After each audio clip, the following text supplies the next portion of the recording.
Hello everyone, let us see present perfect continuous tense today. In this part, we are going to see sentences, then negative sentences and questions. अब present perfect continuous tense का इस्तेमाल हम कहाँ करते हैं? When do we use it? कहाँ पे करते हैं? कैसे करते हैं? मैं एक एग्जाम्पल देता हूँ.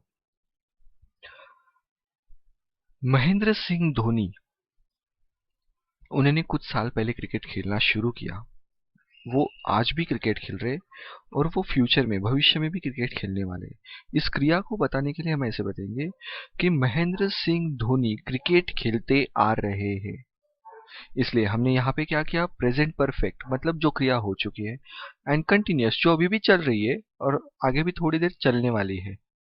इस चीज को बताने के लिए हम प्रेजेंट परफेक्ट कंटिन्यूअस का इस्तेमाल करते हैं. Now see the subject. हमने सब्जेक्ट को 3 टाइप्स में डिवाइड किया है जिसके 2 पार्ट्स होते हैं. First person, the person who speaks, जो व्यक्ति बात करता है. उसमें सिंगुलर में आता है आई, प्लूरल्स में आता है we. Then comes second person. Second person is what? The person to whom we are speaking. जिस व्यक्ति से हम बात करते हैं उसे कहा जाता है सेकंड पर्सन. सिंगुलर में आता है यू एंड प्लूरल्स में भी आता है you. Then comes third person. Third person means what? The person to whom you are speaking about. जिस व्यक्ति के बारे में आप बात करते हैं उसे कहा जाता है थर्ड पर्सन. सिंगुलर में आता है he, she, it and Sam and plurals में आता है they. Now let us jump to the formula for present perfect continuous tense. हमने सब्जेक्ट देख लिया. We have 8 types of subject. Then comes to be. यहाँ पे हम जो to be यूज करने वाले हैं वो to be means what? Helping verb. यहाँ पे हम यूज करने वाले हैं एक तो have, नहीं तो has. इन दोनों में से एक का इस्तेमाल करेंगे. अब have has हम जनरली प्रेजेंट परफेक्ट में इस्तेमाल करते हैं. Then comes been.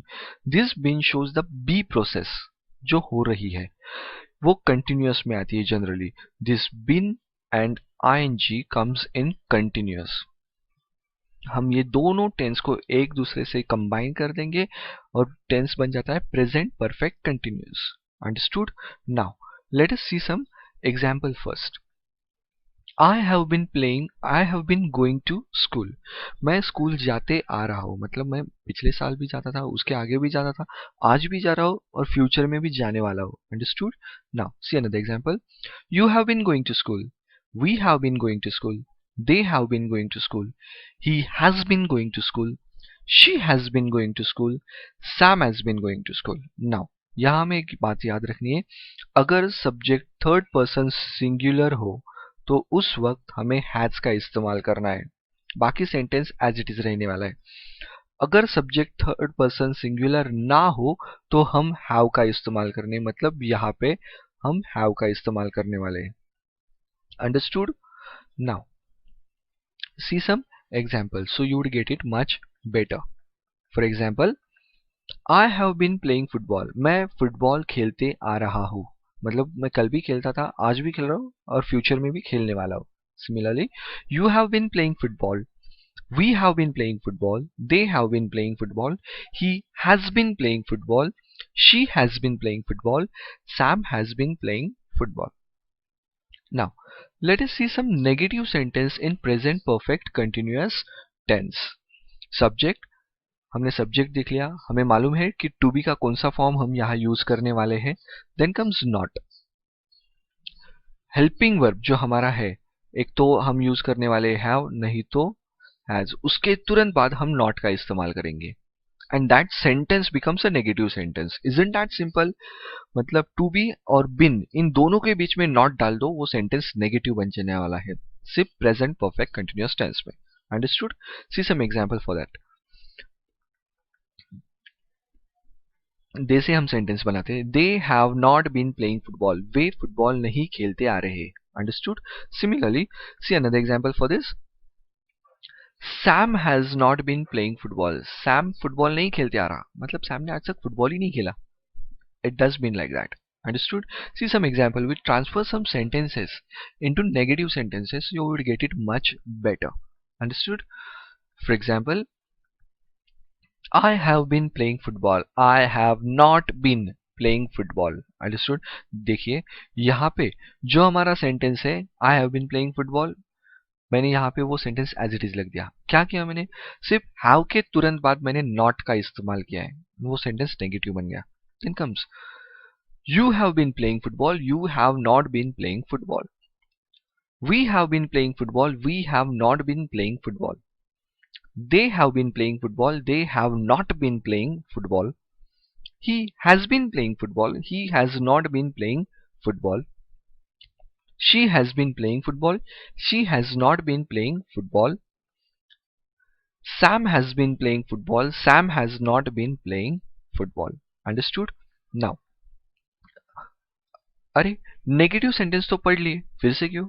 यहाँ पे हम नेगेटिव सेंटेंस बनाते वक्त उनके कुछ शॉर्ट फॉर्म्स यूज करने वाले हैं। जैसे कि हमने पहले हैव नॉट का इस्तेमाल किया था, बट अब यहाँ हम हैवंट का इस्तेमाल कर रहे हैं। Have not and haven't are same, means have not का हैवंट ये शॉर्ट फॉर्म है। सिमिलरली हम हैज नॉट के बजाय हैजंट का इस्तेमाल करने वाले हैं, क्योंकि हैज नॉट का हैजंट ये शॉर्ट फॉर्म है। See some example, I have been playing football, I haven't been playing football. यहाँ पे देखिए हैव नॉट के बजाय हमने क्या इस्तेमाल किया, हैवंट। अंडरस्टूड? एक ही मतलब होता है। See another example, you have been playing football, you haven't been playing football. We have been playing football, we haven't been playing football. They have been playing football, they haven't been playing football. He has been playing football, he hasn't been playing football. She has been playing football, she hasn't been playing football. Sam has been playing football, Sam hasn't been playing football. Now, let us see some questions in present perfect continuous tense. यहाँ पे देखिए हमने जो formula लिखा है subject plus to be plus been plus verb IMG plus object, but हमारा to be कहाँ पे गया? ये टू बी आगे जाके बैठ गया। ठीक है, क्यों बैठ गया? हमें ये बात याद रखनी है, कोई भी टेंस में हम अगर क्वेश्चन बनाते हो तो हमें ये याद रखना है, हम to be and subject what we have to do is we have to change their places with each other. हम इन दोनों की जगह एक दूसरे से बदल दो and that sentence becomes a question. Isn't that simple? what you have to do is you have to put to be at the place of subject and subject at the place of to be, and that sentence becomes a question. Wow, how simple is that? See some example. I have been playing football. Have I been playing football? Have you noticed this sentence? I have been playing football. Look at this sentence. What I have done here, I place have at the place of I, and I put I at the place of have, and that sentence becomes a question. Wow, isn't that simple? See another example for this. You have been playing football. Have you been playing football? We have been playing football. Have we been playing football? They have been playing football. Have they been playing football? He has been playing football. Has he been playing football? She has been playing football. Has she been playing football? Sam has been playing football. Has Sam been playing football? Understood? Thanks for watching my video. Please subscribe and like the video. Thank you.